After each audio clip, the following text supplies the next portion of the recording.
Good evening प्रिय विद्यार्थियों, स्वागत है आपका अभी क्लासेस में।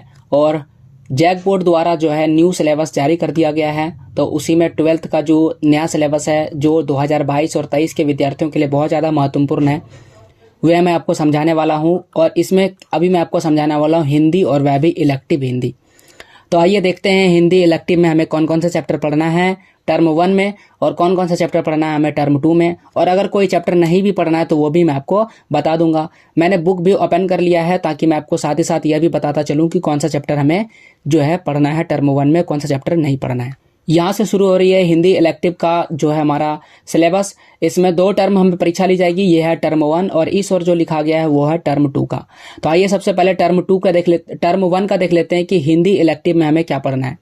अगर हम इलेक्टिव बुक की बात करें तो इलेक्टिव बुक में हमें 2 बुक पढ़ना पड़ता है। पहला जो किताब है उसका नाम है अंतरा, और एक और किताब है जिसका नाम है अंतराल। ओके, तो यहाँ पर देख सकते हैं यह है अंतराल। तो अंतराल में कम ही कहानियां दी गई है, जो ज़्यादा कहानी और कविता दिया गया वो किस में दिया गया है, अंतरा में दिया गया है। जिस तरह से क्लास 10th में आप पढ़े थे सेम टू सेम वैसा ही किताब यहाँ पर भी आपके पास 2 किताब है। एक किताब में केवल कहानियां हैं और एक किताब में कहानी और कविताएं दोनों हैं। ये जो अंतरा वाला किताब है इसमें कहानी और कविता दोनों दिया गया है। तो सबसे पहले कविता की बात करते हैं जिसका नाम है काव्य खंड। काव्य खंड में जयशंकर प्रसाद द्वारा लिखी गई कविता पढ़ना है हमें, और सूर्यकांत त्रिपाठी निराला द्वारा लिखी गई कविता पढ़ना है। आइए मैं आपको बुक में दिखाते चलता हूं कि वो सारा कहानी और कविताएं कहां पर है। तो पहले तो कहानी लिखा गया है और फिर कविता लिखा गया है। तो आइए कहानी और कविता को दोनों अलग अलग करके देख लेते हैं। यह है काव्य खंड यानी कविता, और जयशंकर प्रसाद द्वारा लिखी गई 2 कविता जिसमें देवसेना का गीत और कार्नेलिया का गीत, ये दोनों का दोनों हमें टर्म 1 में पढ़ना है।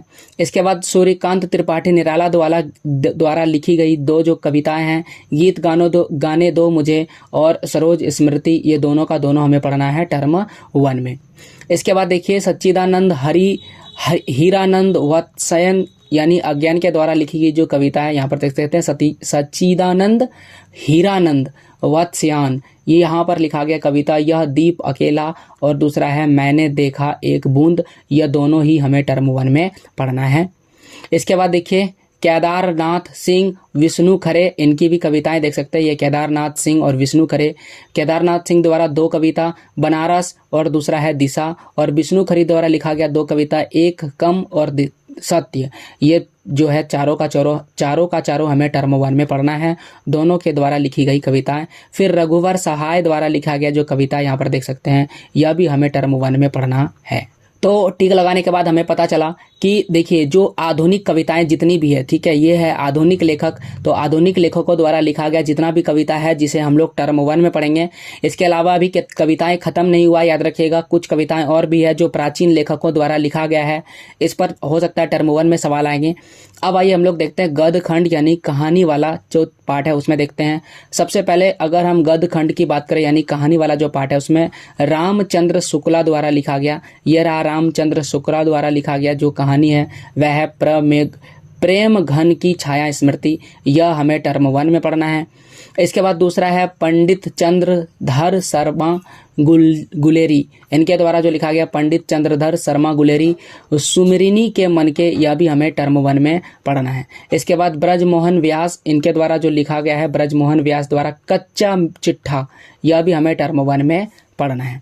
इसके बाद आता है फणीश्वर नाथ रेणु, तो फणीश्वर नाथ रेणु द्वारा लिखा गया संविदिया जो है यह हमें टर्म 1 में पढ़ना है। इसके बाद है भीष्म सहानी, यहाँ पर देख सकते हैं भीष्म सहानी, इनके द्वारा लिखा गया गांधी नेहरू या शेर अफारत, ठीक है, या शेर अफारत, यह भी हमें टर्म 1 में पढ़ना है। तो टोटल मिलाकर के 5 कहानियां हमें टर्म 1 में पढ़ना है। और अगर हम कविता की बात करें तो कविता में हमें 6 कविता पढ़ना है, वह भी आधुनिक लेखकों द्वारा लिखी गई कविताएं। 6, 5, 11 चैप्टर आपको टर्म 1 में पढ़ना है। ये कौन सा किताब है? इस किताब का नाम है अंतरा, इस किताब का नाम है अंतरा। अब जरा अंतराल में देख लेते हैं कि हमें कौन सा कहानी पढ़ना है। अंतराल में सिर्फ 2 कहानी, सूरदास की झोपड़ी और आरोहण, 2 कहानी पढ़ना है।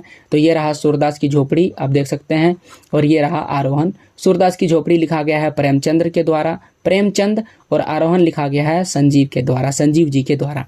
तो इस प्रकार से हमें केवल 2 कहानी इसमें पढ़ना है, और उसमें 6 और 5 11, तो टोटल मिलाकर के 13 कहानियां आपको पढ़ना है, कविता और कहानी टर्म 1 के लिए। तो उम्मीद है आपको टर्म 1 में क्या क्या चीज़ें पढ़ना है समझ में आ गया होगा।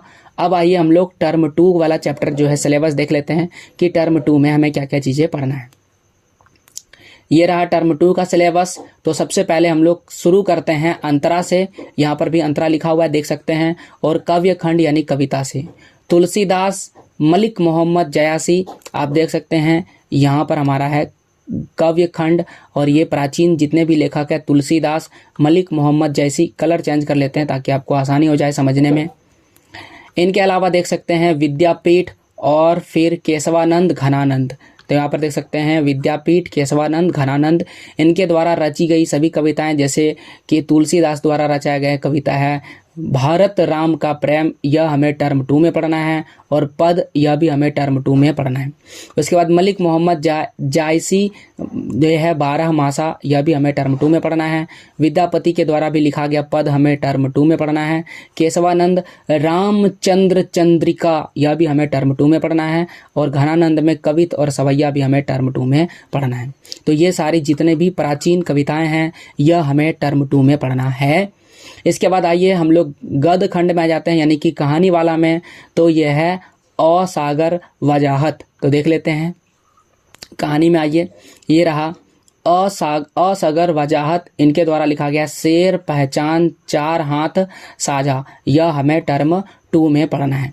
इसके बाद है निर्मला वर्मा द्वारा लिखा गया कहानी, ये रहा निर्मला वर्मा, इनके द्वारा लिखा है जहाँ कोई वापसी नहीं, यह भी हमें टर्म 2 में पढ़ना है। इसके बाद रामविलास शर्मा, तो रामविलास शर्मा जी द्वारा लिखा गया यथास्मे रोचते विश्वम, ठीक है, तो यह भी हमें टर्म 2 में पढ़ना है। फिर आता है ममता कालिया, ममता कालिया, ठीक है, ये रहा ममता कालिया, और इनके द्वारा लिखा गया दूसरा देवदास, यह हमें टर्म 2 में पढ़ना है। उसके बाद हजारी प्रसाद द्विवेदी द्वारा कुटज, तो यह भी हमें पढ़ना है टर्म 2 में। तो आप देख सकते हैं एक भी जो है कहानी कविता नहीं छोड़ा गया है इस वाले किताब में, जिसका नाम अंतरा है। इसमें हमें आधे जो चैप्टर है वो पढ़ना है टर्म 2 में और आधे पढ़ना है टर्म 1 में। तो कुल मिलाकर के इसमें कितना कहानी है, 1 2 3 4 5 कहानियां हमें पढ़ना है।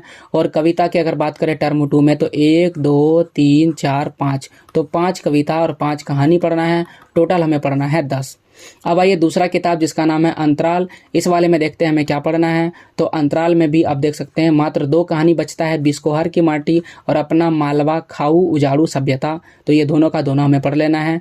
तो ये दोनों हमें टर्म 2 में पढ़ना है। बिस्कोहर की माटी टर्म 2 में पढ़ना है और अपना मालवा खाऊ उजाड़ू सभ्यता हमें टर्म 2 में पढ़ना है।